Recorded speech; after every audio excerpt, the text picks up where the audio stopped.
first hill, you'll see some metal signs down there and a wooden portal that sticks out of the side of the mountain. The portal is the entrance to the Everett Silver Mine, a sister mine to Lebanon. A sister mine means at about 1,200 feet back in Republican Mountain, the two mines are connected by a cross. You'll see a hole in the rock facing. That is the 6th level of the Lebanon mine. The tours are conducted on the 3rd level, ground level, where you see the 3 small wooden buildings. The 1st and 2nd levels are now flooded. In the heyday of the mining era, from the late 1850s to the 1890s, the Upper Clear Creek Valley produced about $200 million worth of silver, and that was in 19th century dollars. One of the richest silver mining districts in the world, and it's Georgetown, the nickname of the Silver Queen.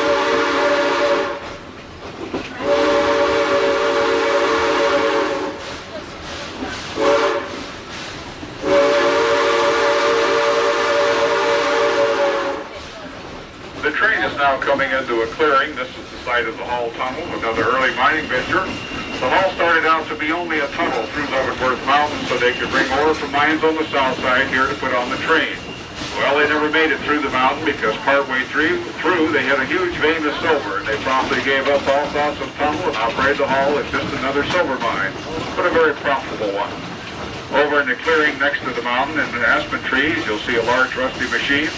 That was a big air compressor used to operate the jackhammers in the mine, and next to it is the foundation of the boiler house building. The tailings from the Hall Tunnel extend way out into the valley. You'll see them as we cross the high bridge. If you're going to be leaving the train at Silver Plume and going eastbound in that crowd, you might want to stop for a few minutes and sit at the scenic overlook directly across from us. It does offer an excellent overview of the entire valley and how the railroad winds its way through. Besides, you're not going to get to Denver very fast tonight anyway. Now that can go under the bottom again, Philip. As we round this next little curve, if you look out the left side of the train and directly below it, you'll see the lower track of the loop down there. For those of you not from Georgetown, up to Silver Plume. You see the two towns are only 2 air miles apart, but they differ in elevation by over 600 feet. Had they laid the track straight up the floor of the valley, the grade would have been in excess of 6%, far too steep for conventional railroad use. To get away from that, they put in some reverse curves. We've been through those. And that warning whistle means we are approaching the Devil's Gate Viaduct. It can be windy out there. We do suggest you snug your hats and caps down before we go across. For your trivia file, our bridge is 300 feet in length. It is built on a 2% grade, which means the end we're starting from is 6 feet higher in elevation than the far side. It may look like it's flat and level, but it really does slope downward. It also has an 18.5-degree curve on it, which is relatively sharp for a bridge of this size. To the right now, you'll get a bird's eye view of Georgetown, and to the left is our Georgetown terminal area. We call it the Devil's Gate. If you're not squeamish about looking down as you're near the center of the bridge, you're nearly 100 feet above Clear Creek and 75 feet above the lower track of the loop. If you look back up the valley out here towards Silver Plume, you'll see a gray dirt pile sticking out of the trees across from the scenic overlook. Those are the tailings from the Hall Tunnel, which we passed just a few moments ago. Further up the valley from there and to the left, you'll see a barren horizontal line in the trees. That is the high fill curve where I first pointed out this bridge to you. You can see how much elevation we've already dropped, and we're not to the bottom yet.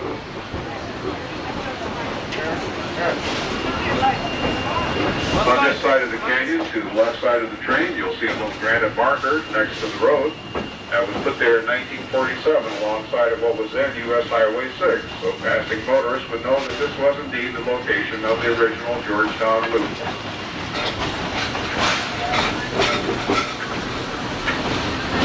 We're often asked about the equipment we use here. Our train today is being powered by locomotive 14. This engine was built in 1916 by the Lima Locomotive Works of Lima, Ohio. It's called the Shay, S-H-A-Y, after its inventor, Ephraim Shay. Instead of a large cylinder on either side with big drive wheels, it has 3 small cylinders on the right-hand side only that operate a flexible drive line running the length of the engine and tender. All the wheels, even those in the tender, are geared off this drive line, which gives the engine tremendous pulling power but very little speed. It burns fuel oil to convert the water in the boiler into steam, and steam is what makes everything happen. The engine ran for many years at the Westside Lumber Company in Central California. The car next to the engine was also at the Westside Lumber Company as a skeleton log slab. Nothing more than a frame on wheels used to carry logs from the forest to the sawmill. The tourist line there built a car car body you see today, which bears a close resemblance to the open-air cars that ran on the loop at the turn of the century. The second car from the engine, the one with the windows, is the only original loop car we have in service now. Built in 1911 by the Colorado Southern Railway as a reefer or refrigerator car, it was used to carry perishable commodities. An amusement park near Denver altered the car in the 1950s to carry passengers, and we've since rebuilt it here at the loop. The remaining cars on the train were built in the early 1900s by the Denver and Rio Grande Railroad. The open cars are called... The three taller roof cars were also built as gondolas. However, they had roofs and seats added when they were shipped to Chicago for the 1949 Chicago Railroad Fair. As we round this final curve before coming to our Devil's Gate boarding area, we're going to be crossing Clear Creek again. If you haven't noticed, this will be the fourth time that we have crossed the stream since leaving Silver Plume.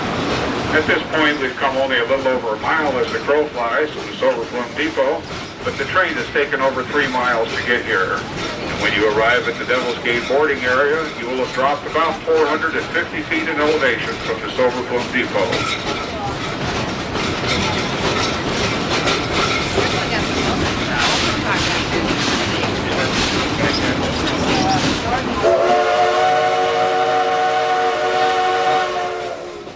For those of you who begin your trip here, we want to thank you for riding with us today. We hope you enjoyed your ride and that you'll come see us again. Maybe next time it'll be bright and sunny. We do join with the Colorado State Patrol in urging all of you to drive carefully as you continue to enjoy the Colorado mountain scenery. For those of you returning to the Silver Plume end of the line, we'll be here only about 10 minutes this trip. That is long enough for you to get out and stretch your legs if you like. You'll find the restrooms and water fountains across the creek at the terminal building. You'll hear a lot of bells and whistles. That's for the train crew. We'll be moving the locomotive to the other end of the train, so we ask that you remain on the platform side of the train if you do get off.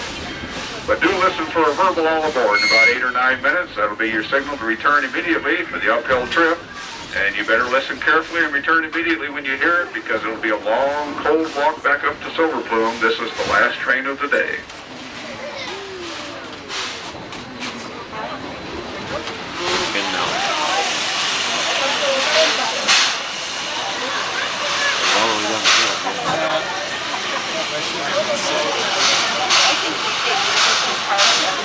I do too. Cool.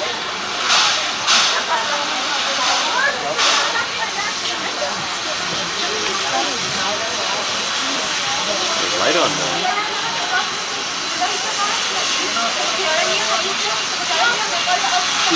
Engine unhitched, it's going to come back by.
Oh, there he goes.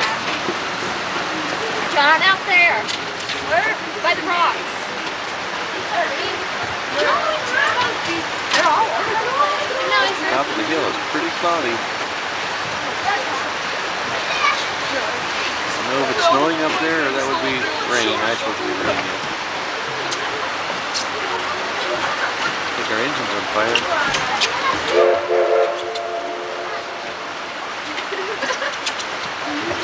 up the hill again. Yeah, that's right. Love it. Tries to get off. I guess we won't sit in the open car on the way back. We won't sit in the open car on the way back. It's raining, isn't it? It certainly is. Oh, okay.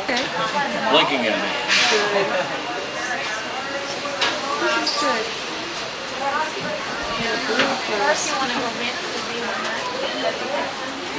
That eye already comes out. Kind of scary. He was wanting to bring that. No. Likely we have a ticket. I don't think he's going to pick him up.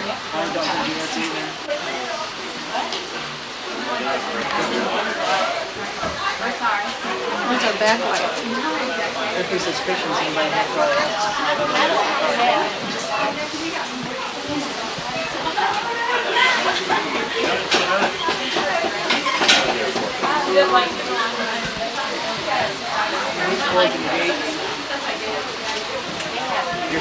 Now that I have your attention, do remember to snug your hats down as we go across the high bridge, and be sure to keep your train tickets in a secure place. Once we're across the bridge, Bob and I will be coming through to punch them at that time, so if you get them out, we'd appreciate it. Enjoy your ride now up to Silver Plume.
Slow down now. Already starting to pull. There's your music.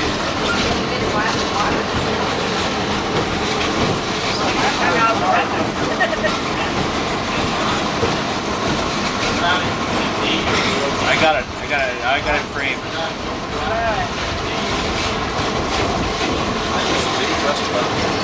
There it is.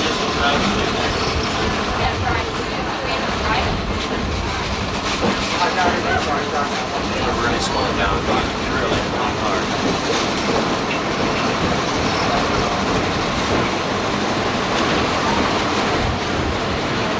I'm gonna get my lens wet.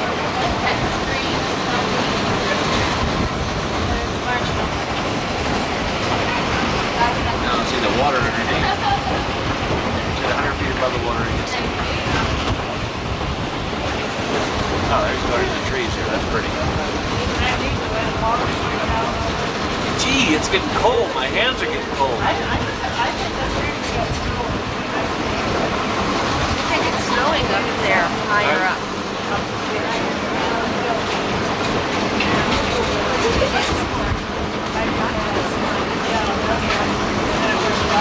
Yeah.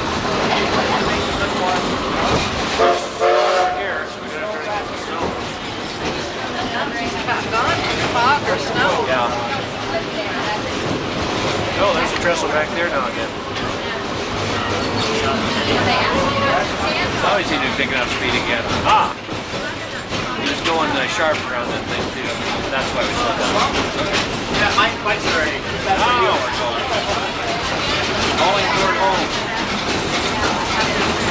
Silver Plume.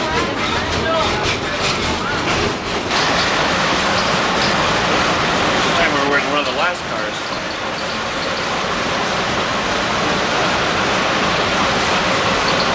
On my ticket for the engineer.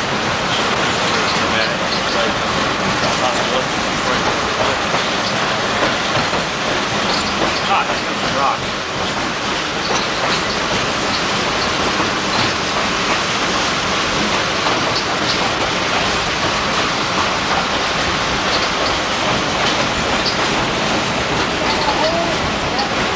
Ah, that's what we're finding again. I guess we're halfway up a mountain.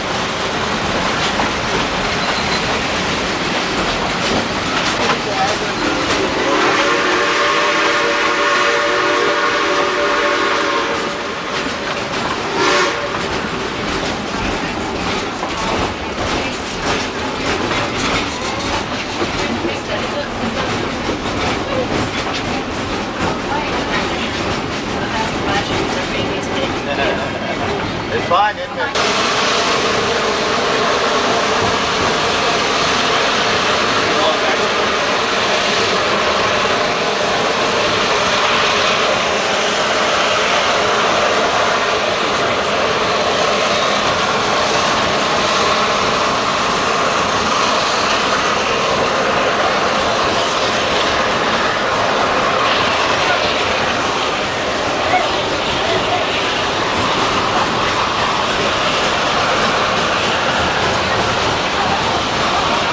Really working now. Now that's great.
Come on through, no problem. Come on through. Oh, I'm stopping here. No, I'm fine.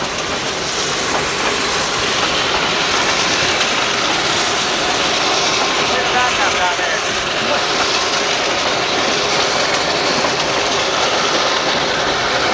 Way down there. Oh, yeah. Traffic, yeah.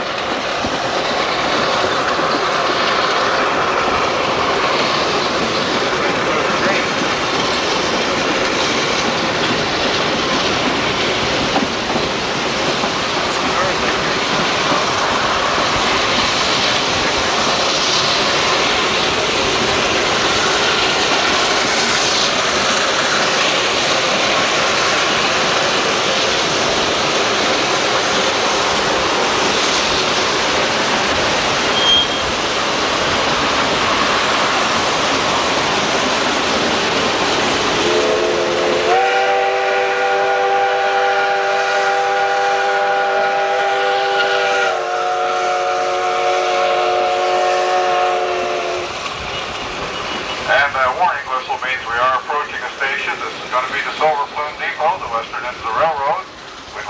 thank you all for riding with us today. We hope you enjoyed your ride and you'll come see us again. We at the Georgetown Loop would like to join with the Colorado State Patrol in urging all of you to drive very carefully as you continue to enjoy the Colorado mountain scenery. And especially if you're going to be heading back towards Denver, it's going to be a very slow, tedious run. Please use a lot of patience. Come back and see us. Silver Plume Depot will be open for another few minutes if there's a last-minute souvenir item you'd like to look at. And again, thanks again for riding with us. We will be moving the locomotive around, so we ask that you remain on the platform side of the train up here. Isn't he nice?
He is, because he's going down the track right now. Hope we don't drop the camera.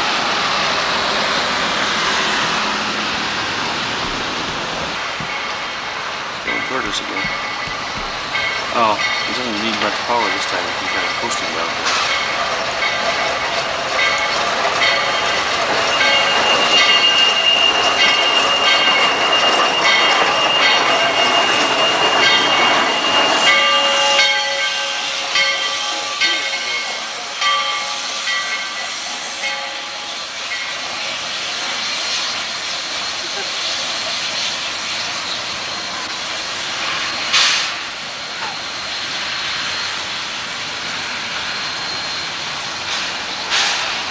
Bye-bye engine. Ooh, look at him put out the smoke now. No, it's focusing on something else.